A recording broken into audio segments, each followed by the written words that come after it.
আমার মা জাতির পর্দা সম্পর্কে আমার আল্লাহ সুবহানাহু ওয়া তাআলা আমার রাসূলকে সম্বোধন করে ইরশাদ করতেছেন, وَقُلْ لِلْمُؤْمِنَاتِ يَغْضُضْنَ مِنْ أَبْصَارِهِنَّ وَيَحْفَظْنَ فُرُوجَهُنَّ وَلَا يُبْدِينَ زِينَتَهُنَّ إِلَّا مَا ظَهَرَ مِنْهَا وَلْيَضْرِبْنَ بِخُمُرِهِنَّ عَلَى جُيُوبِهِنَّ উচ্চ আওয়াজে বলি সুবহানাল্লাহ।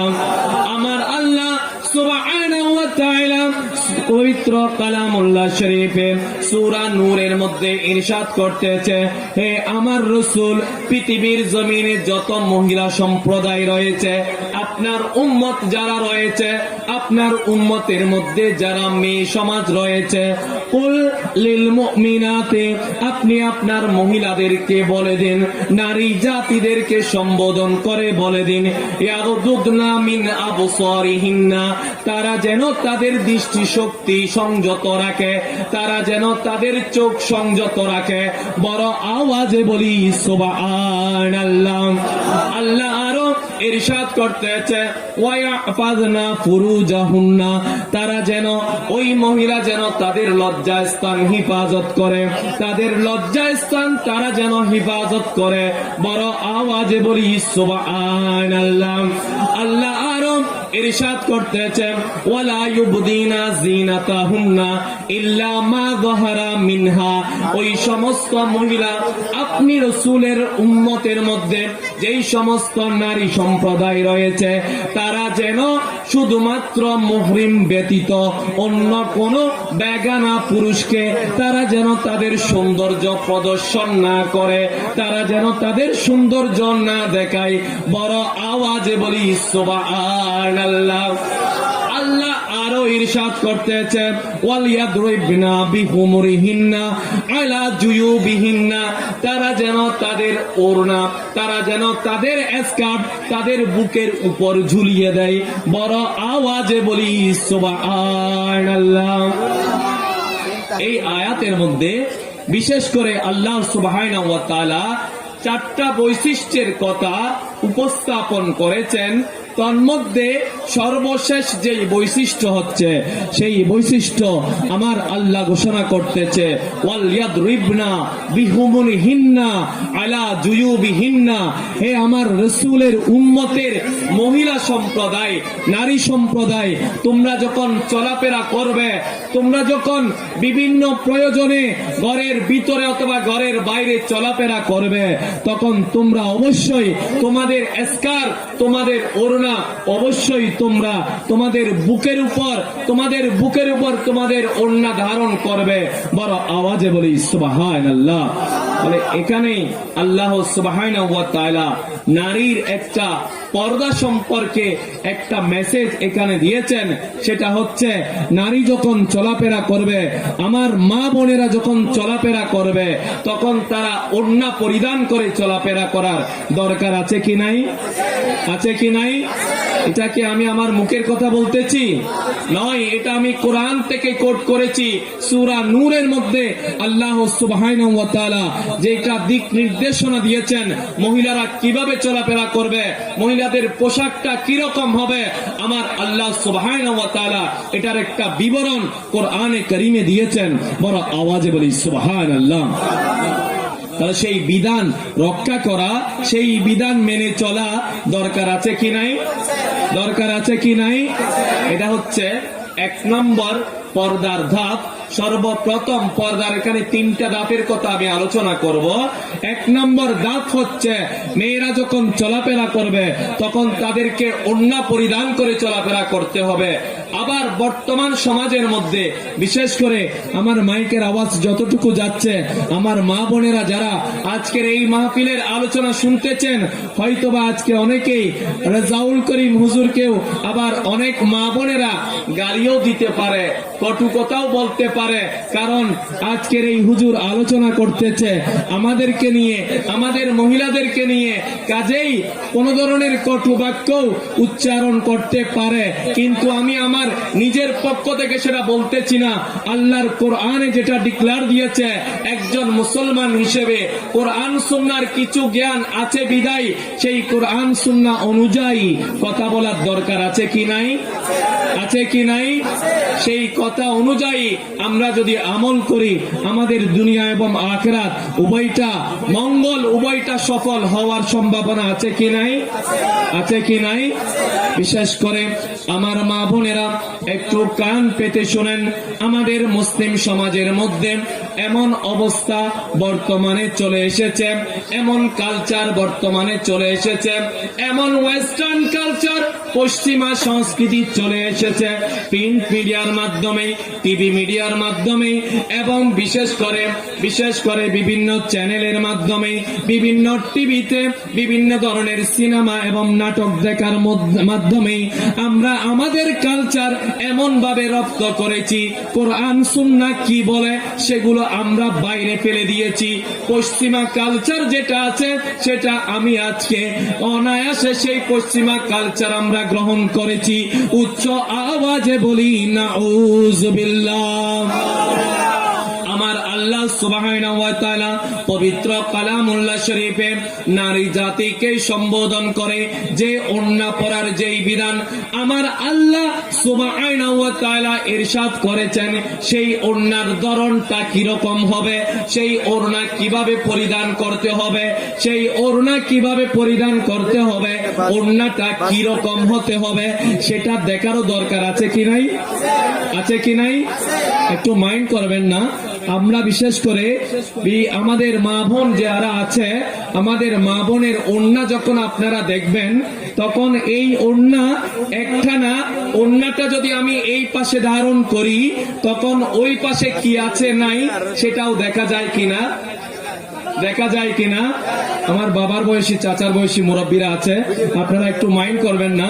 আমি কোরআন এবং হাদিস বুঝার জন্য একটু আলোচনা করতেছি।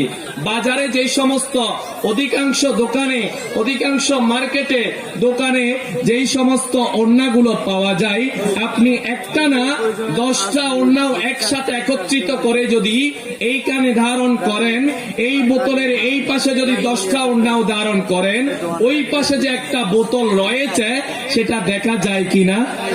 যায় কিনা? তাহলে এই ওড়নাটা পরিধান করা হয়েছে, ইসলাম এই বিধানটা দিয়েছে যাতে আমার যে পোশাকটা আমি পরিধান করেছি, পোশাক পরিধান করা হয় কি জন্য? শরীরের অঙ্গ দেখা যাওয়ার জন্য নাকি ঢেকে রাখার জন্য? ঢেকে রাখার জন্য পোশাক পরিধান করা হয়। কিন্তু যেই পোশাক পরিধান করে অঙ্গ ঢাকা হয় নাই, অঙ্গ আবৃত করা হয় নাই, সেটা কি পোশাক থাকলো? আর পোশাক থাকলো? আর পোশাক থাকলো না। আমার রাসূল সাল্লাল্লাহু আলাইহি ওয়াসাল্লাম হাদিসের মধ্যে ইরশাদ করেছেন, উম্মুল মুমিনিন হযরতে আয়েশা সিদ্দিকা রাদিয়াল্লাহু তাআলা আনহা থেকে হাদিস বর্ণিত। এই কোরআনের আয়াতের পেছনে আমার রাসূলের একটা হাদিস রয়েছে। হযরতে আয়েশা সিদ্দিকা রাদিয়াল্লাহু তাআলা আনহা ইরশাদ করতেছেন, ওয়ান আয়েশাতা, সবাই বলুন রাদিয়াল্লাহু তাআলা আনহা, আন্না আসমা বিনতে আবি বকর দাখালাত আলা রাসূলিল্লাহি, সবাই বলুন সাল্লাল্লাহু আলাইহি ওয়াসাল্লাম, ওয়া আলাইহা থিয়াবুন রিকাকুন, ফাআরাদা রাসূলুল্লাহি সাল্লাল্লাহু আলাইহি ওয়াসাল্লাম ওয়া ক্বালা ইয়া আসমা ইন্নাল মারআতা ইযা বালাগাতিল মাইদা লাম তুসলা আন ইউরা বিনহা ইল্লা হাযা ওয়া হাযা, ওয়া আশারা আন-নাবিয়্যু সাল্লাল্লাহু আলাইহি ওয়াসাল্লাম ইলা ওয়াজহিহি ওয়া কাফাইহি। উচ্চ আওয়াজে বলি সুবহানাল্লাহ। উম্মুল মুমিনিন হযরতে আয়েশা সিদ্দিকা রাদিয়াল্লাহু তাআলা আনহা ইরশাদ করতেছেন, আমার বোন আসমা, হযরতে আসমা রাদিয়াল্লাহু তাআলা আনহা সিদ্দিকা আকবরের মেয়ে, আমার আম্মা জান হযরতে আয়েশা সিদ্দিকা রাদিয়াল্লাহু তাআলা আনহার আপন বোন হযরতে আসমা বিনতে আবু বকর, আমার রাসূল সাল্লাল্লাহু আলাইহি ওয়াসাল্লামের ঘরের মধ্যে তশরীফ আনলেন। হযরতে আসমা বালেগ প্রাপ্ত অবস্থা, বালেগা অবস্থা হযরতে আসমা রাদিয়াল্লাহু তাআলা আনহা একটা পোশাক পরিধান করেছেন। ওয়া আলাইহা থিয়াবুন রিকাকুন, হাদিসের ভাষায় এসেছে হযরতে আসমার শরীরের মধ্যে একটা পোশাক রয়েছে, একটা চাদর রয়েছে। সেই চাদরটা হচ্ছে খুবই পাতলা একটা চাদর, খুবই পাতলা একটা চাদর, যেই চাদরের এপাশ থেকে ওপাশে দেখা যায়, এ পাশে ধরলে ও পাশ দেখা যায়। এই ধরনের একটা ওড়না পরিধান করে হযরতে আসমা আমার ঘরে, আমার রাসূলের ঘরে তশরিফ আনলেন। তশরিফ আনার সাথে সাথে আমার রাসূল সাল্লাল্লাহু আলাইহি ওয়াসাল্লাম ফাআরাদা আনহা, আমার রাসূল হযরতে আসমা থেকে মুখ ফিরিয়ে নিলেন। বড় আওয়াজে বলি সুবহানাল্লাহ। ধরতে গেলে বিষয়টা আরেকটু বোঝার জন্য বলতেছি, হযরতে আয়েশা সিদ্দিকা উনি হচ্ছেন আমার রাসূলের স্ত্রী, হযরতে আবু বকর সিদ্দিকের মেয়ে আমার রাসূলের স্ত্রী, আর হযরতে আসমা হচ্ছে হযরতে আয়েশা সিদ্দিকার বোন। ধরতে গেলে বৈবাহিক বন্ধনের সূত্রে ধরতে গেলে হযরতে আসমা রাদিয়াল্লাহু তাআলা আনহা আমার রাসূলের শালিকা। আপনারা বুঝতেছেন আমার কথা? আমার রাসূলের স্ত্রীর বোন হযরতে আসমা আমার রাসূলের শালিকা, আমার রাসূলের ঘরে এসেছে। আমাদের সমাজেও আমরা যারা বিবাহ শাদী করেছি, আমাদের শালিকা আমাদের ঘরে আসে কি আসে না? আসে কি আসে না? যখন আমাদের সমাজের মধ্যে অবস্থা কিরকম লক্ষ্য করা যায়, হাদিস শরীফ রিসার্চ করলে, হাদিস শরীফ স্টাডি করলে স্পষ্ট দেখা যায় আমার রাসূল কি করেছে, আমার রাসূল কি বলেছে, আর আমাদের সমাজের মধ্যে কি হচ্ছে, আমরা কি করতেছি।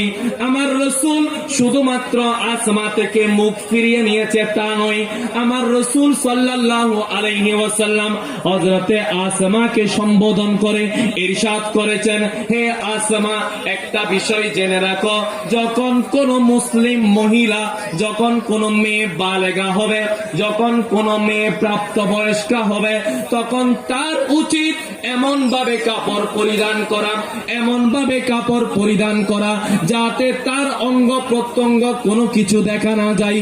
শুধুমাত্র দুইটা জিনিস সে প্রয়োজনে অবস্থায় দেখাতে পারবে। একটা জিনিস হচ্ছে, একটা অঙ্গ হচ্ছে তার মুখমণ্ডল, এই মুখমণ্ডল শুধু দেখাতে পারবে। আর একটা অঙ্গ হচ্ছে তার হাতের কবজি। একজন মহিলা, বয়স্ক একজন মহিলা প্রাপ্তবয়স্ক হওয়ার সাথে সাথেই শুধুমাত্র হাতের কবজি প্রয়োজনের তাগিদে দেখাতে পারবে। আর একটা অঙ্গ দেখাতে পারবে, সেটা হচ্ছে শুধু চেহারা। এই ছাড়া, এই দুইটা অঙ্গ ছাড়া অন্য কোন অঙ্গ দেখাতে পারবে না। এটা আমার রাসূল হযরতে আসমাকে সম্বোধন করে ইরশাদ করেছে। উচ্চ আওয়াজে বলি সুবহানাল্লাহ। এখানে একটা মেসেজ আমরা পেলাম, আরেকটা মেসেজ আপনারা শুনেন। আরেকটা মেসেজ হচ্ছে হযরতে আয়েশা সিদ্দিকা হাদিস বর্ণনা করেছেন। হযরতে আয়েশা সিদ্দিকা ইরশাদ করতেছেন, আমার ভাইয়ের ছেলে হযরতে হাফসা বিনতে আব্দুর রহমান, হযরতে আয়েশা সিদ্দিকার একজন ভাই ছিলেন, তার নাম হচ্ছে আব্দুর রহমান। আব্দুর রহমানের একটা মেয়ে ছিল, তার নাম হচ্ছে হযরতে হাফসা রাদিয়াল্লাহু তাআলা আনহা। এই হযরতে হাফসা হযরতে আয়েশা সিদ্দিকার সম্পর্কে কি হচ্ছে বুঝতেছেন না মনে হয়? বাতিজি ভাইয়ের ছেলে, এটাকে আমরা কি বলি, ভাগিনীও বলি না? ভাইয়ের ছেলে রাসূলের দরবারে আয়েশা সিদ্দিকার ঘরে তশরিফ আনলেন, বেড়াতে আসলেন। হযরতে আয়েশা সিদ্দিকা রাদিয়াল্লাহু তাআলা আনহা ইরশাদ করতেছে, আমার ভাইয়ের মেয়ে হযরতে হাফসা আমার বাড়িতে তশরিফ এনেছে। সে একটা ওড়না পরিধান করেছিল, একটা কাপড় পরিধান করেছিল, যেই কাপড়টা ছিল একটু সুতির কাপড় ছিল, যেই কাপড়ের এই পাশে এইভাবে চোখের সামনে রাখলে অপর প্রান্ত দেখা যাচ্ছে। এই ধরনের একটা কাপড় পরে আমার ঘরে যখন তশরিফ আনলো, তখন আমি আয়েশা সিদ্দিকা তার কাছ থেকে সেই চাদরটা নিয়ে, সেই ওড়নাটা নিয়ে আমি আয়েশা সিদ্দিকা ছিঁড়ে ফেলেছি, এবং মোটা একটা ওড়না, একটা মোটা কাপড়ের ওড়না আমি আমার ভাইয়ের মেয়ে হাফসাকে দিয়েছি। বড় আওয়াজে বলি সুবহানাল্লাহ। আজকে বর্তমানে আমাদের সমাজ ব্যবস্থা, আমাদের কালচার যদি আমরা একটু লক্ষ্য করি, আমাদের পারিবারিক জীবনে যদি আমরা একটু লক্ষ্য করি, আমাদের মধ্যে যেই সমস্ত ভাইরা বিশেষ করে বিবাহ শাদী করেছে, তাদের ঘরের মধ্যে আমাদের ভাইয়ের যেই সমস্ত শালিকা বাড়ির মধ্যে তশরিফ আনে, বাড়ির মধ্যে বেড়াতে আসে, তাদেরকে নিয়ে আমরা ঘুরতে যাই, তাদেরকে নিয়ে আমরা বেড়াতে যাই, তাদের সাথে আমরা অনেক আনন্দঘন পরিবেশ তৈরি করি, তাদের সাথে এমন আনন্দঘন পরিবেশ তৈরি করি, সে যে আমার শালিকা বা তার সাথে মেলামেশা করা, তার অঙ্গ প্রত্যঙ্গ শুধু চেহারা ছাড়া, শুধু হাতের কবজি ছাড়া অন্য অঙ্গ প্রত্যঙ্গ দেখা আমার জন্য যে হারাম, সেটা আমি মাথায়ও রাখি না, সেটা আমি কল্পনায়ও আনি না। আমাদের সাথে আমাদের সামাজিক ব্যবস্থা এরকম হয়ে গেছে যেটা ইসলামের সাথে সম্পূর্ণ সাংঘর্ষিক। বড় আওয়াজে বলি নাউযুবিল্লাহ। তাহলে আমার রাসূল শালিকার সাথে কি ধরনের আচরণ করেছে, আর বর্তমান সমাজে আমরা বিশেষ করে শালীর সাথে কি ধরনের আচরণ করতেছি, কোরআন এবং হাদিসের অনুরূপ হচ্ছে নাকি বিপরীত হচ্ছে? অনুরূপ হচ্ছে নাকি বিপরীত হচ্ছে? বিশেষ করে আজকের এই আমার আলোচনাটা যতক্ষণ আলোচনা করি, কতক্ষণ অবশ্যই আমাদের মা জাতির গায়ে গিয়ে একটু লাগবে, কতক্ষণ আমরা যারা এখানে বসা আছি আমাদের পুরুষ জাতির গায়ের মধ্যে গিয়ে একটু লাগবে। কারণ বাস্তবতা যদি আমি আলোচনা করি, বাস্তব প্রেক্ষাপটে যদি কথা বলি, আমি যদি শুধুমাত্র কবরের জীবনের আলোচনা করি, আখিরাতের জীবনের আলোচনা করি, আসমানের উপরে এবং জমিনের নিচের আলোচনা করি, তাহলে সবাই বাহবা দিবে, সবাই খুশি হবে। কিন্তু এই ধরনের আলোচনার মাধ্যমে আমার সমাজ পরিবর্তন হবে না, আমার রাষ্ট্র পরিবর্তন হবে না, আমার পরিবার পরিবর্তন হবে না। আমি যদি আমার পরিবার পরিবর্তন করতে চাই, সামাজিক ব্যবস্থা পরিবর্তন করতে চাই, কোরআন এবং হাদিসে আমার রাসূল যেই দিক নির্দেশনা দিয়েছেন সেটা অনুযায়ী আমল করার দরকার আছে কি নাই? আছে কি নাই? শুধুমাত্র দরকার আছে তা নয়, আমার রাসূল সাল্লাল্লাহু আলাইহি ওয়াসাল্লাম হাদিসের মধ্যে ইরশাদ করতেছে, কোন মহিলার ঘরে তুমি প্রবেশ করার সময়, কোন মহিলার ঘরে যদি তুমি প্রবেশ করো, তাহলে আগে পারমিশন নিবে, তাহলে আগে অনুমতি নিবে।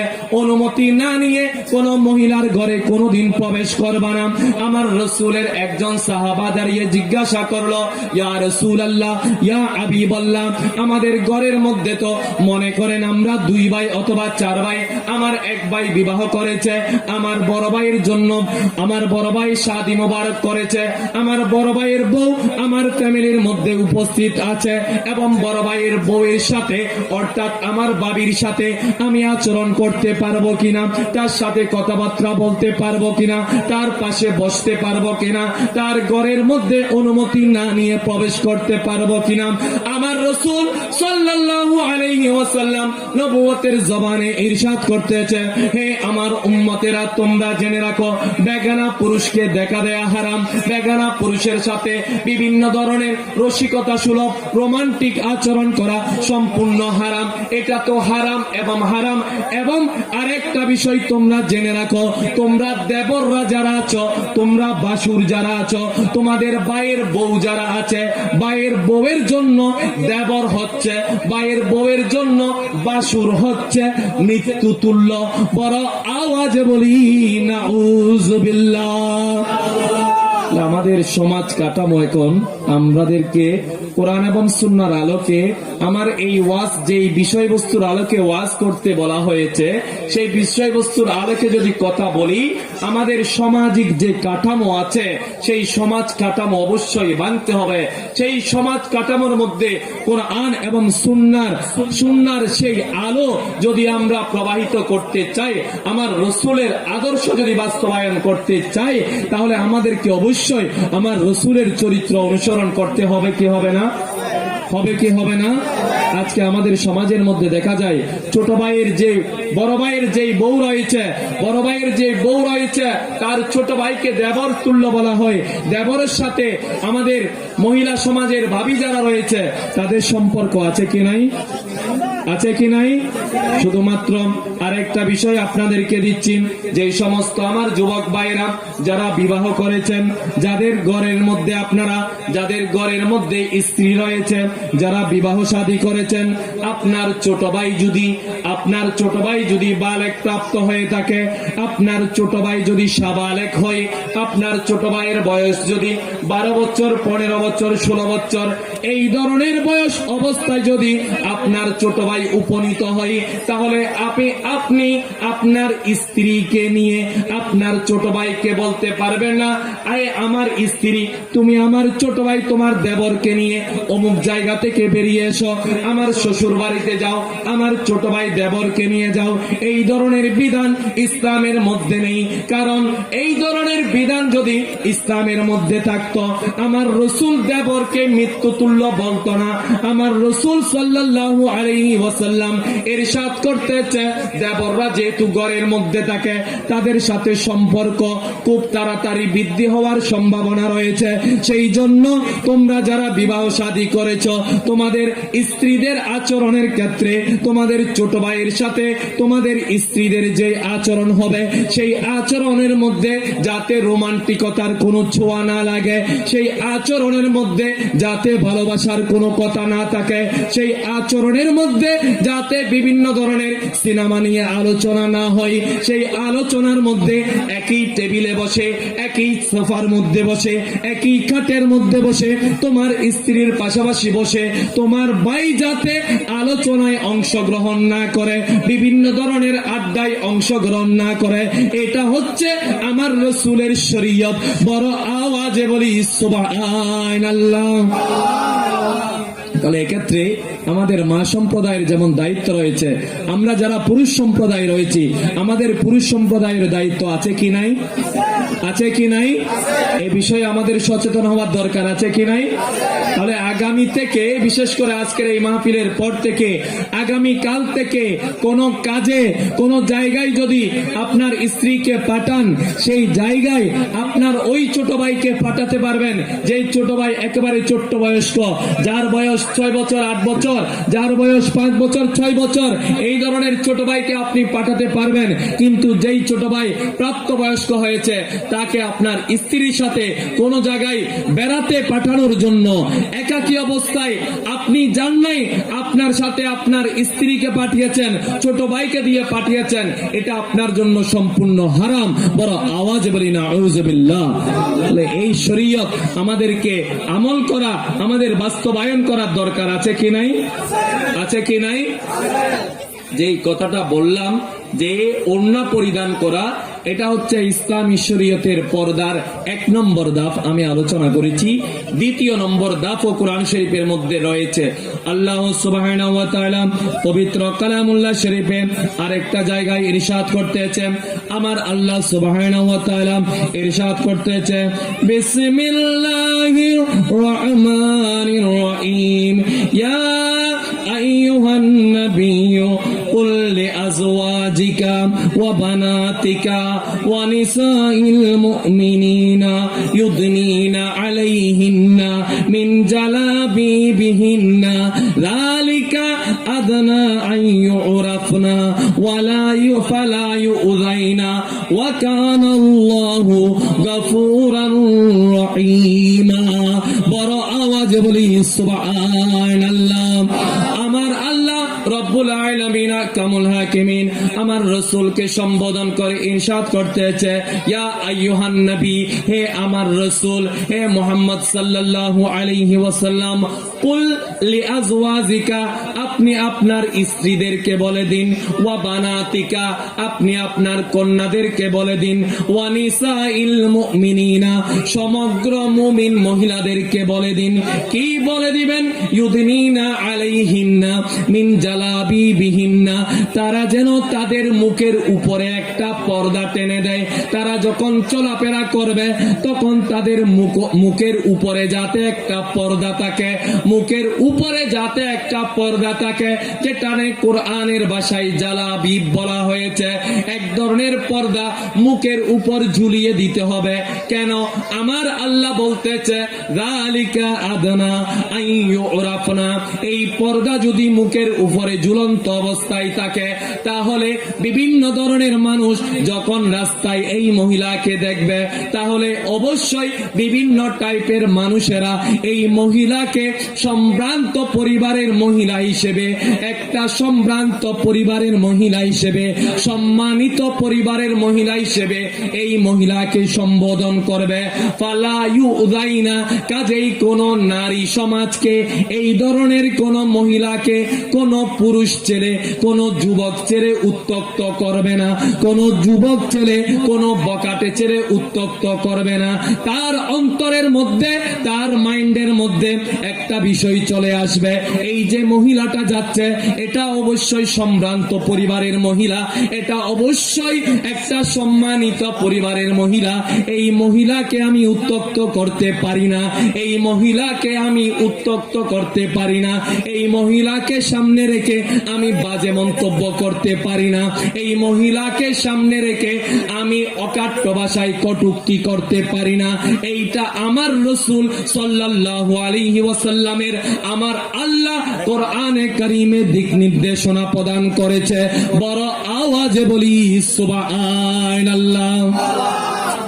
বিশেষ করে আমাদের মারা যারা রয়েছে, আজ থেকে বিশেষ করে 20-30 বছর অথবা আজ থেকে 15-20 বছর আগেই যদি আমরা একটা আমাদের সামাজিক চিত্রটা যদি দেখি, আমাদের মারা যখন বাড়ি থেকে বের হতো, এখনো অনেক মহিলারা রয়েছে, বয়স্ক মহিলারা রয়েছে যারা বোরকা পরিধান করে, বোরকার উপরে কপালের উপর দিয়ে একটা পর্দা, একটা কাপড় ঝুলানো থাকে কি থাকে না, থাকে কি থাকে না, চেহারাও উন্মুক্ত থাকে না, এইভাবে বোরকা পরিধান করা হয়েছে, মাথার উপর থেকে একটা কাপড় টেনে দেয়া হয়েছে, বোরকার এই অংশটুকু এখানে পর্যন্ত ঝুলে পড়েছে, ওই পর্দাটা একটু পাতলা থাকে, চোখ দ্বারা রাস্তা দেখে দেখে যাতে চলতে পারে, শুধুমাত্র এই পর্দাটা ঝুলিয়ে দেয়া হয় যাতে বাইরের কোনো বকাটে ছেলে, বাইরের কোনো যুবক ছেলে এই মহিলাকে দেখে বাজে মন্তব্য করতে না পারে, এই মহিলাকে দেখে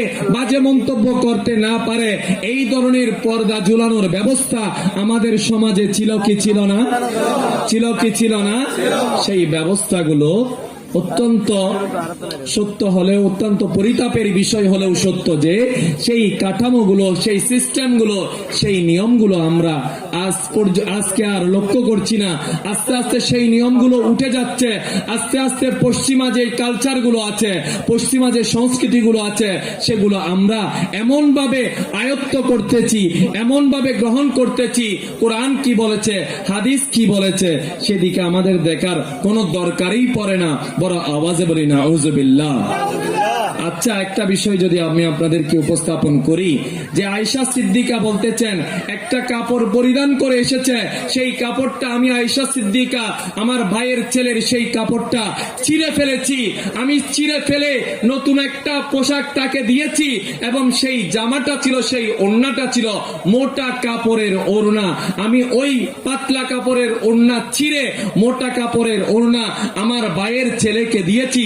এইখান থেকে মা আয়েশা সিদ্দিকা একটা মেসেজ আমাদেরকে দিয়েছে, তোমরা যারা পরিবারের অভিভাবক, তোমরা যারা পরিবারের গার্ডিয়ান, তোমরা যারা পরিবারের অভিভাবকের দায়িত্ব পালন করতেছ, আমার আল্লাহ সুবহানাহু ওয়া তাআলা ইরশাদ করতেছেন, আর রিজালু কাওয়ামুনা আলান নিসা, পুরুষরা হচ্ছে মহিলাদেরকে নেতৃত্ব দিবে, একটা পরিবার পরিচালিত হবে পুরুষদের মাধ্যমে।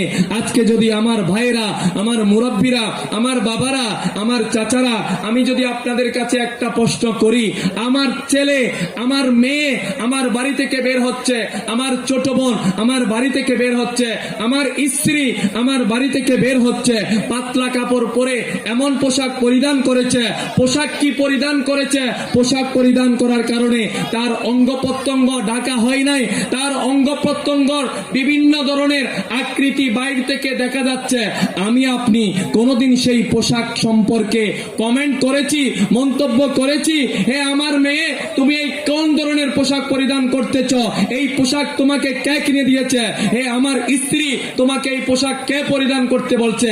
আপনি কি কোনোদিন এই ধরনের পোশাক ছিঁড়ে ফেলেছেন? এই ধরনের পোশাক মা পড়তে, এই ধরনের পোশাক পড়তে নিষেধ করেছেন। এই ধরনের যুবক ছেলে, এই ধরনের আমার বাবার বয়স্ক, চাচার বয়স্ক কয়জন মুরব্বী আমি এখানে পাবো? আপনারা আমার কথা বুঝতেছেন? আপনারাই তো এক একজন এক এক পরিবারের গার্ডিয়ান, তাই না? একটু কথা বলতে হবে। আপনারা মনে হয় কথা বুঝতেছেন না, হয়তো বা বুঝলেও নিজের গায়ে। আমি তো আগেই বললাম, আমি যে বিষয় নিয়ে আলোচনা করতেছি সে বিষয় নিয়ে আলোচনা করতে গেলে গায়ে অবশ্যই লাগবে। কাজে আপনারা যদি বলেন হুজুর আমরা আমাদের গায়ে এই ধরনের আলোচনা নিতে পারবো না, তাহলে আমি আমার আলোচনা আরেক দিকে ঘুরাই দিচ্ছি। কি বলেন? দরুদ শরীফ বলেন, সালাতুনিয়া সালামুনিয়া আমার মরণে নিদান কালে তাকিয়া নবীজি আমার শিয়রে দেখিব আপনাকে আপন নয়নে ইয়া রাসূলুল্লাহ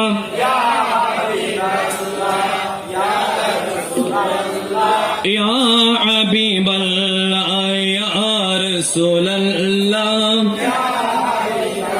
মুনকার নাকির আসিয়া সওয়াল করবেন বসায়া দিও গো নবী পর্দা উঠাইয়া করিব সালাম কদম ধরিয়া ইয়া রাসূলুল্লাহ ইয়া হাবিবাল্লাহ ইয়া রাসূলুল্লাহ ইয়া হাবিবাল্লাহ।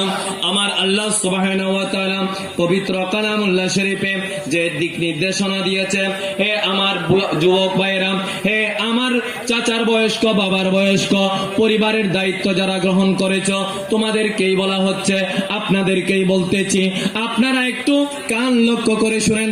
আপনার পরিবার যদি মিসগাইড হয়ে যায়, আমার কন্যা যদি মিসগাইড হয়ে যায়, আমার স্ত্রী যদি অন্য পথে চলে যায়, আমার স্ত্রী যদি ইসলামী পরিবেশ অনুযায়ী পোশাক পরিধান না করে, কাল কিয়ামতের ময়দানে আমাকে আল্লাহ সুবহানাহু ওয়া তাআলা জবাবদিহি করবে কি করবে না?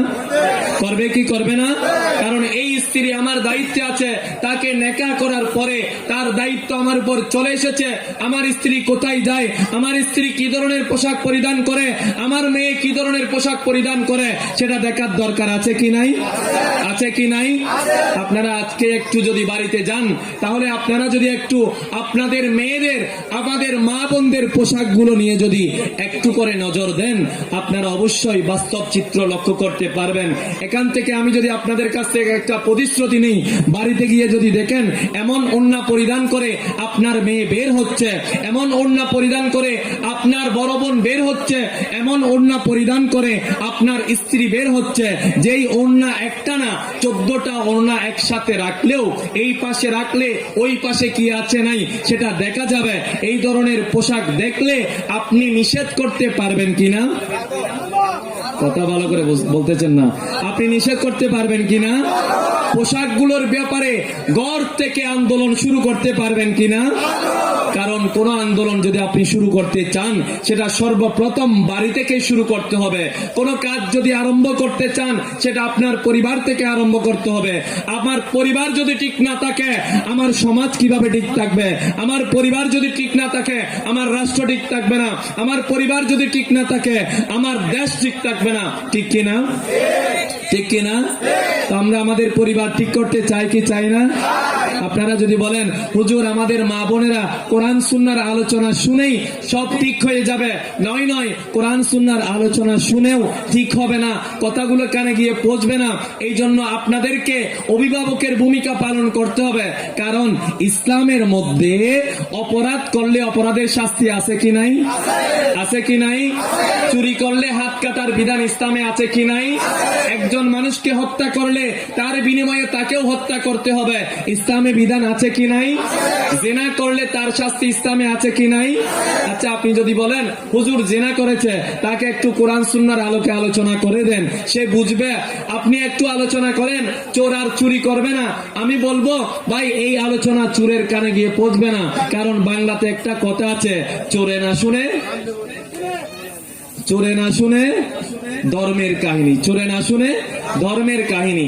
চোরকে কন্ট্রোল করতে হলে তার বিধান ইসলামী শরীয়ত অনুযায়ী বিধান প্রয়োগ করতে হবে। আপনি যদি চান আপনার স্ত্রী, আমার মেয়ে, আমার কন্যা ইসলামী শরীয়ত মোতাবেক জীবন যাপন করবে, তাহলে আপনাকেও এর দায়িত্ব পালন করতে হবে কি হবে না? করতে হবে কি হবে না? আপনি যদি দায়িত্ব পালন করেন ইসলামী শরীয়ত মোতাবেক জীবন যাপনের জন্য, আপনার মেয়েকে পরিবারে যদি আপনি দিক নির্দেশনা দেন, তাহলে এই পরিবারটা ইসলামিক পরিবার হয়ে যাবে। বড় আওয়াজে বলি সুবহানাল্লাহ। এই পরিবারের মধ্যে এমন সন্তান জন্মগ্রহণ করবে যেই সন্তান গৌসে পাকের আদর্শে আদর্শিত হবে, যেই সন্তান হাজা মঈনুদ্দিন চিশতির আদর্শে আদর্শবান হবে। বড় আওয়াজে বলি সুবহানাল্লাহ। সালাতুনিয়া সালামুনিয়া। তাহলে আমরা যদি আমাদের সন্তানকে, আমরা যদি আমাদের মা বোনকে মায়েশা সিদ্দিকার আদর্শে বড় করতে চাই, আমরা যদি আমাদের পরিবারের মধ্যে হযরতে গাউসুল আজম জিলানীর আদর্শবান কোন সন্তান চাই, আমরা যদি আমাদের ফ্যামিলির মধ্যে হযরতে মঈনুদ্দিন চিশতি আজমিরির রাহমাতুল্লাহি আলাইহির আদর্শে আদর্শবান আমরা যদি সন্তান চাই, আমরা যদি হযরতে মায়েশা সিদ্দিকার মতো মহীয় শিরোমণি চাই, হযরতে রাবেয়া বসরির মতো মহীয় শিরোমণি চাই, আমাদের সমাজের মধ্যে আমাদের দায়িত্ব পালন করতে হবে, আমাদের পুরুষ জাতিকে ভূমিকা পালন করতে হবে। উচ্চ আওয়াজে বলি সুবহানাল্লাহ। খাদিজার মতো যদি জীবন গড়ো, মা ফাতেমার মতো পাবে সন্তান। বড় আওয়াজে বলি সুবহানাল্লাহ। খাদিজার মতো যদি জীবন গড়ো, মা ফাতেমার মতো পাবে সন্তান। সবাই বড় আওয়াজে বলি, খাদিজার মতো যদি জীবন গড়ো, মা ফাতেমার মতো পাবে সন্তান। তোমার নিজেকে তুমি গঠন করো, তোমার নিজেকে তুমি গঠন করো, তোমার আপন হবে আল্লাহ মহান। খাদিজার মতো যদি জীবন গড়ো, মা ফাতেমার মতো পাবে সন্তান। বড় আওয়াজে বলি সুবহানাল্লাহ। খাদিজা রাদিয়াল্লাহু তাআলা আনহার আদর্শে যদি আমাদের মহিলা সমাজরা নিজেকে আদর্শবান করতে পারে, তাহলে মা ফাতেমার মতো কন্যা সন্তান লাভ করার সম্ভাবনা আছে কি নাই? আছে কি নাই? আল্লাহ সুবহানাহু ওয়া তাআলা এই ধরনের কন্যা সন্তান আমাদের পরিবারে প্রদান করুক। বড় আওয়াজে বলি সুবহানাল্লাহ। লালসার পানে কবু বাড়িও না হাত, লালসার পানে কবু বাড়িও না হাত, রাবেয়ার মতো তুমি করো ইবাদত। লালসার পানে কবু বাড়িও না হাত, রাবেয়ার মতো তুমি করো ইবাদত। গাজালির মতো যেন জীবনটা হয়, গাজালির মতো যেন জীবনটা হয়, আখিরাতে তবে তুমি পাবে সম্মান। খাদিজার মতো যদি জীবন গড়ো, মা ফাতেমার মতো পাবে সন্তান। বড় আওয়াজে বলি সুবহানাল্লাহ। বেদিনের রঙে রাঙিও না জীবন, কোরআন হাদিস করো তোমার আপন। বেদিনের রঙে রাঙিও না জীবন, কোরআন হাদিস করো তোমার আপন। তোমার নিজেকে তুমি গঠন করো, আয়েশার মতো হও আদর্শবান।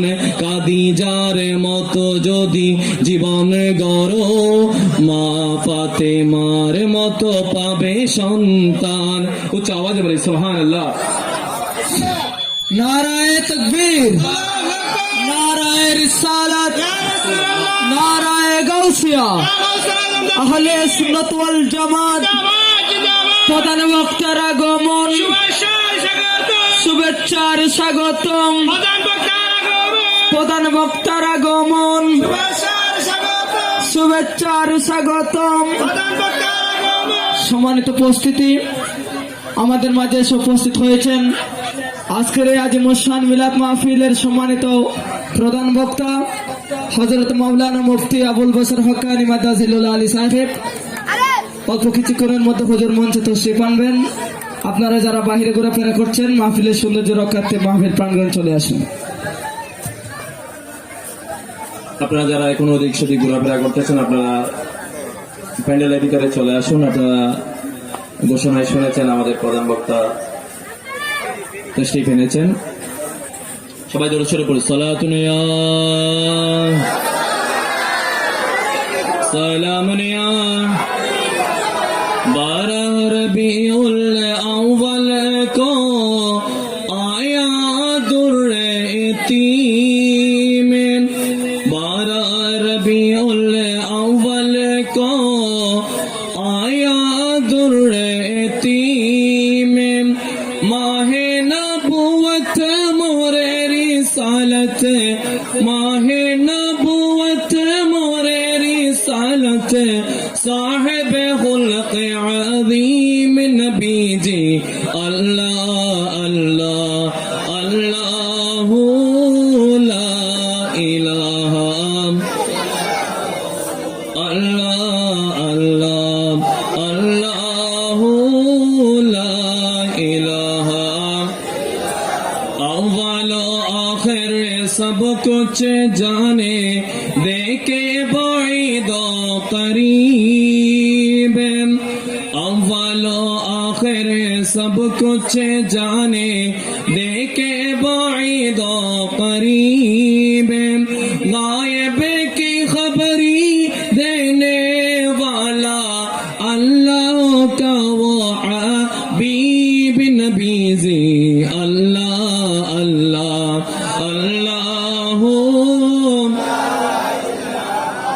इल्लाहु अल्लाह अल्लाह अल्लाह। আমার আল্লাহ সুবহানাহু ওয়া তাআলার সেই কোরআন অনুযায়ী, আমার রাসূলের হাদিস অনুযায়ী আমরা যদি আমাদের মাদেরকে গঠন করতে চাই, আমাদের কন্যাদেরকে গঠন করতে চাই, আমাদের স্ত্রীদেরকে যদি আমরা পর্দা প্রথার ব্যবস্থা করে দিতে চাই, তাহলে আমাদের পুরুষ সমাজদেরকেও ভূমিকা পালন করতে হবে, আমাদেরও দায়িত্ব রয়েছে। শুধু তাই নয়, আল্লাহ সুবহানাহু ওয়া তাআলা এই সমস্ত নারী সমাজের মধ্য থেকে যারা ইসলামিক অনুশাসন মেনে চলবে না, পর্দা প্রথা রক্ষা করবে না, পর্দা বর্জন করে যারা নিজেদের জীবন পরিচালিত করবে, মুসলমান সমাজে জন্মগ্রহণ করে খ্রিস্টানদের কালচার যে গ্রহণ করবে, ইহুদিদের কালচার যে গ্রহণ করবে, হিন্দুদের কালচার যে সমস্ত মা বোনেরা গ্রহণ করবে, আমাদের ইসলামিক সমাজের কালচার গ্রহণ না করে পর্দা প্রথাকে বর্জন করে যেই সমস্ত বেহায়াপনা, যদি আমরা বেহায়াপনার মধ্যে লিপ্ত হই, আমার আল্লাহ সুবহানাহু ওয়া তাআলা আমার রাসূলের মাধ্যমে একটা মেসেজ দিয়েছেন, হে আমার রাসূল, আপনি আপনার উম্মতদের নারী সমাজদেরকে বলে দিন, কাল কিয়ামতের ময়দানে তাদের জন্য কঠিন আযাবের ব্যবস্থা রয়েছে। বড় আওয়াজে বলি নাউযুবিল্লাহ। আল্লাহ রাব্বুল আলামিন আহকামুল হাকিমিন কি ধরনের আযাবের ব্যবস্থা করেছেন এই সমস্ত নারী সমাজের জন্য। আলোচনা অনেক লম্বা, বক্তব্য যেহেতু সংক্ষেপ করতে হবে, কাজেই সংক্ষেপে উপস্থাপন করতেছি। পৃথিবী বিখ্যাত একজন ইমাম আল্লামা শামসুদ্দিন যাহাবী রহমতুল্লাহি আলাইহি, তিনি একটা কিতাব লিখেছেন, হাদিসের একটা কিতাব রচনা করেছেন, যেই কিতাবের নাম হচ্ছে আল কাবায়ের। এই কিতাবের মধ্যে তিনি একটা ঘটনার উল্লেখ করেছেন। হযরতে আলী রাদিয়াল্লাহু তাআলা আনহু ইরশাদ করতেছে, আমি এবং মা ফাতেমা রাদিয়াল্লাহু তাআলা আনহা, আমার স্ত্রী মা ফাতেমা, আমার স্ত্রী ফাতেমাকে নিয়ে আমরা একদিন রাসূলের দরবারে উপস্থিত হয়েছি। রাসূলের দরবারে উপস্থিত হয়ে দেখতেছি আমার রাসূল খুবই অজর নয়নে কান্নাকাটি করতেছে। আমার রাসূল কান্নাকাটি করতেছে। আমার রাসূলকে আমি জিজ্ঞাসা করলাম, ইয়া রাসূলুল্লাহ, ইয়া হাবিবাল্লাহ, আপনি কেন কান্নাকাটি করতেছেন? আমার রাসূল সাল্লাল্লাহু আলাইহি ওয়াসাল্লাম ইরশাদ করতেছে, হে আলী, জেনে নাও যেই রাত্রির মধ্যে আমি মিরাজ গমন করেছিলাম। জিব্রাইল আলাইহিস সালাম আমার সাথে ছিল। আরশ, কুরসি, লৌহ কলম সমস্ত কিছু আমি ভ্রমণ করেছি। আল্লাহ রাব্বুল আলামিন আহকামুল হাকিমিন যেই নিয়ামত আমাকে দান করেছে, জিব্রাইল আলাইহিস সালাতু ওয়াস সালাম আমাকে সাথে নিয়ে একটা সম্প্রদায়ের পাশ দিয়ে যাচ্ছিল, একটা নারী সম্প্রদায়ের পাশ দিয়ে যাচ্ছিল। এই নারী সম্প্রদায় জাহান্নামের আগুনের মধ্যে দাউ দাউ করে জ্বলতেছে। সেই জাহান্নামের মধ্যে আমি 5-6 শ্রেণীর মহিলাদেরকে দেখেছি। কয় শ্রেণী? 6 শ্রেণী। 6 জন মহিলাকে দেখতেছি। 6 জন মহিলাকে দেখেছি। এমন একজন মহিলা, যেই মহিলাকে আল্লাহ রাব্বুল আলামিন তার চুলকে বেঁধে রেখেছে জাহান্নামের মধ্যে। তার চুলের উপর তাকে বেঁধে ঝুলিয়ে রেখেছে। এই মহিলা চুলের উপর ঝুলন্ত অবস্থায় আছে, জাহান্নামের আগুন দাউ দাউ করে জ্বলতেছে। আরেকজন মহিলাকে দেখলাম, যেই মহিলার জিহ্বাটা ঝুলন্ত অবস্থায় রয়েছে, জাহান্নামের আগুন দাউ দাউ করে জ্বলতেছে। আরেকজন মহিলাকে আমি দেখলাম, যেই মহিলার স্তনকে ঝুলন্ত অবস্থায় রাখা হয়েছে, জাহান্নামের আগুন নিচে দাউ দাউ করে জ্বলতেছে। আরেকজন মহিলাকে দেখলাম, 4 নম্বর যেই মহিলাকে আমি দেখলাম, সেই মহিলার চেহারা শূকরের চেহারায় পরিণত হয়ে গিয়েছে। সেই মহিলার কিছু অংশ গাধার চেহারায় পরিণত হয়ে গিয়েছে। তার শরীরের মধ্যে বিভিন্ন ধরনের সাপ এবং বিচ্ছু তাকে দংশন করতেছে। আরেক শ্রেণীর মহিলাকে আমি দেখলাম, যেই মহিলার হাত পা বাঁধা অবস্থায় রয়েছে, জাহান্নামের আগুন জ্বলতেছে। আরেক শ্রেণীর মহিলাকে দেখলাম, যেই মহিলার চেহারাটা কুকুরের মতো হয়ে গিয়েছে, তার জিহ্বা দ্বারা সে জাহান্নামের আগুন বক্ষণ করছে। এই সমস্ত মহিলাদের আযাব দেখে আমি রাসূল আর স্থির হয়ে বসে থাকতে পারতেছি না। সেই চিত্রটা যখন আমার চোখের সামনে চলে আসলো, তখন আমি রাসূলের চোখ দিয়ে পানি বের হচ্ছে।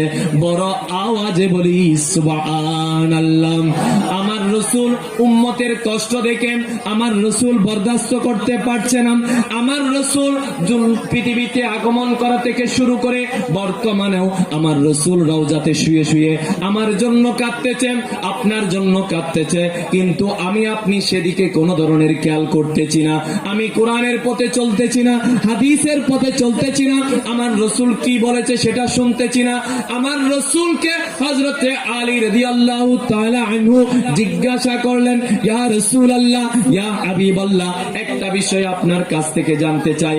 ওই মহিলা, যেই মহিলার মাথার চুল জাহান্নামের আগুনে ঝুলন্ত অবস্থায়, তাকে জাহান্নামের আগুনে ঝুলন্ত অবস্থায় রাখা হয়েছে, তার মাথার চুলে রশি বেঁধে তাকে জাহান্নামের আগুনে ঝুলন্ত অবস্থায় কেন রাখা হয়েছে? আপনার কাছ থেকে সেই কারণটা একটু জানতে চাই। সেই কারণটা দয়া করে আমাদেরকে একটু বলুন। কে বলতেছে? হযরত আলী বলতেছে, ওই মহিলাকে জাহান্নামে এভাবে ঝুলন্ত অবস্থায় কেন রাখা হয়েছে? আচ্ছা, আমার রাসূল এটার কারণও জানে কি জানে না? জানে কি জানে না? কারণ সমস্ত কিছু আল্লাহ রাব্বুল আলামিন আমার রাসূলকে জানিয়ে দিয়েছেন। সেই জন্য আমার আল্লাহ সুবহানাহু ওয়া তাআলা কালামুল্লাহ শরীফে ইরশাদ করতেছে, ওয়া আল্লামাকা মা লাম তাকুন তা'লাম ওয়া কানা ফাদলুল্লাহি আলাইকা আযীমা। বড় আওয়াজে বলি সুবহানাল্লাহ। সেই এলমের কারণে, সেই এলমের মাধ্যমে আমার রাসূল হযরতে আলীকে বলতেছেন, হে আলী, জেনে রাখো, যেই মহিলার চুলকে ঝুলন্ত অবস্থায় রাখা হয়েছে জাহান্নামের আগুনের মধ্যে, তার একটা কারণ হচ্ছে, ওই মহিলা যখন রাস্তায় বের হতো, ওই মহিলা যখন বিভিন্ন কাজে বের হতো, ওই মহিলার প্রয়োজনের সময় সে বাজারে বের হয়েছে, প্রয়োজনের খাতিরে সে চাকরি করতে গিয়েছে, কিন্তু তার মাথার চুল উন্মুক্ত ছিল, মাথার মধ্যে কোনো কাপড় ছিল না, মাথার চুল প্রদর্শন করেছে, মাথার চুল বেগানা পুরুষেরা দেখেছে। সে রাস্তা দিয়ে হাঁটার সময় বাইরের যুবক ছেলেরা ওই মহিলার মাথার চুল দেখেছে, যুবক লোকেরা কটু মন্তব্য করেছে, বাজে মন্তব্য করেছে। সেই মহিলার চুল যেহেতু প্রদর্শন করেছে, আল্লাহ রাব্বুল আলামিন আজকে তাকে এই জাহান্নামের মধ্যে এই ধরনের শাস্তি প্রদান করেছে। বড় আওয়াজে বলি নাউযুবিল্লাহ। তাহলে কি ধরনের শাস্তি আল্লাহ রাব্বুল আলামিন ব্যবস্থা করেছেন। এখান থেকে আমাদের মা সম্প্রদায়কে একটু সচেতন হতে বলবো। এখান থেকে বিশেষ করে আরেকটা বিষয় আপনাদের সামনে খুবই গুরুত্বপূর্ণ একটা মাসআলা। আমার মা বোনেরা, যখন আপনারা নামাজ পড়বেন, নামাজ পড়ার সময় আপনারা শুধুমাত্র হাতের কবজি উন্মুক্ত রাখতে পারবেন, চেহারাটা উন্মুক্ত রাখতে পারবেন। আপনার মাথা, আপনার ওড়না দিয়ে বিভিন্ন ধরনের মোটা কাপড় দ্বারা আপনার মাথার সমস্ত চুল ঢেকে রাখতে হবে, সমস্ত অঙ্গ প্রত্যঙ্গ ঢেকে রাখতে হবে। এই দুইটা বিষয় ছাড়া, বিশেষ করে শুধু আপনি মুখ খোলা রেখে এবং হাতের কবজি খোলা রেখে নামাজ পড়তে পারবেন, বাকি অঙ্গগুলো আপনাকে ঢেকে রাখতে হবে। এগুলো হচ্ছে আপনার সতর। এই সতর যদি খুলে যায়, মাথার চুলের 4 ভাগের 1 ভাগ অংশ যদি খুলে যায়, সেটা যদি 3 তাসবিহ পরিমাণ সুবহান রাব্বিয়াল আলা, সুবহান রাব্বিয়াল আলা, সুবহান রাব্বিয়াল আলা, এই সময়টুকু পর্যন্ত মাথা থেকে যদি আপনার কাপড় পড়ে যায়, আপনি যেই নামাজটা পড়তেছেন সেই নামাজটা হবে না। বড় আওয়াজে বলি না আউযুবিল্লাহ। আমার মা বোনেরা, আপনারা একটু নামাজ পড়ার সময় খেয়াল করবেন, মাথার চুল সম্পূর্ণ বেঁধে রেখে আপনারাই নামাজ আদায় করবেন। চতর সম্পূর্ণভাবে সতর ডেকে রেখে আপনারা নামাজ আদায় করবেন। না হলে সতর খোলা রাখলে আপনার নামাজ না হওয়ার সম্ভাবনা রয়েছে। আপনার নামাজ আদায় করেছেন, আপনার নামাজ আদায় হবে না। আপনি ইবাদত করেছেন, আপনার ইবাদত হবে না। কাজেই নামাজ পড়লে সেটা নামাজের মতো হতে হবে, ইসলামী শরীয়ত মোতাবেক হতে হবে। বড় আওয়াজে বলি, এই শরীয়ত মোতাবেক কাজ করার দরকার আছে কি নাই? আছে কি নাই? আমার মা বোনেরা, আপনারা বিশেষ করে আজকে আধুনিক সমাজের মধ্যে আপনারা যখন বাড়ি থেকে বের হবেন, তখন একটু পর্দা প্রথা রক্ষা করে বের হবেন।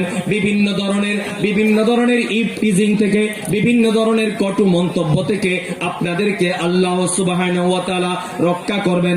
এই পর্দা হচ্ছে মুসলমান নারীদের জন্য একটা অলংকার। আমার মা বোনেরা যেভাবে অলংকার পরিধান করে, এই পর্দাটাও হচ্ছে আমার মা বোনদের জন্য একটা অলংকার।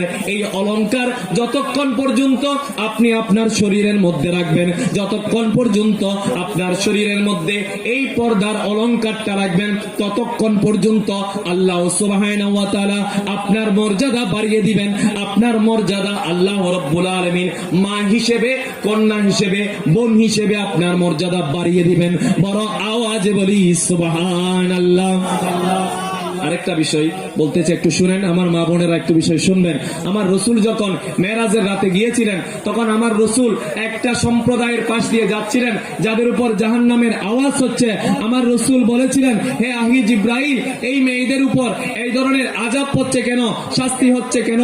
আমার রসুল বলতেছেন, আমার রসুলকে হযরতে জিব্রাইল আলাইহিস সালাম ঘোষণা দিলেন, ইয়া রাসূলুল্লাহ, এগুলো হচ্ছে ওই ধরনের মহিলা, যেই মহিলা তাদের স্বামীর হক আদায় করত না, তাদের স্বামীর কথা মোতাবেক চলতো না, তাদের স্বামীর নাফরমানি করত, তাদের স্বামীর কথা অনুযায়ী তাদের স্বামীর হক আদায় করত না। বড় আওয়াজে বলি, এদের জন্য আল্লাহ রাব্বুল আলামিন শাস্তি ব্যবস্থা করে রেখেছেন। বড় আওয়াজে বলি না আউযুবিল্লাহ। তাহলে প্রত্যেক পরিবারের মধ্যে আমার মা সম্প্রদায় যারা আছে, আমার বোন সম্প্রদায় যারা আছে, তাদের স্বামীর কথা মানার দরকার আছে কি নাই? দরকার আছে কি নাই? স্বামীর কথা। আবার আরেকটা বিষয় আপনি ওটাও মাথায় রাখবেন, আপনার স্বামী আপনাকে যদি ইসলামী শরীয়তের বাইরে কোনো কাজ করতে বলে, তখন এক্ষেত্রে স্বামীর ইত্তেবা করার কোনো দরকার নেই। হ্যাঁ, আপনার স্বামী আপনাকে বলতেছে, কোরআনের কথা বলতেছে, হাদিসের কথা বলতেছে, তাহলে অবশ্যই আপনার স্বামীর কথা আপনাকে অবশ্যই শুনতে হবে কি হবে না? এই ধরনের কথা শুনলে আল্লাহ রাব্বুল আলামিন আমাদের উপর রহমত নাজিল করবে। বড়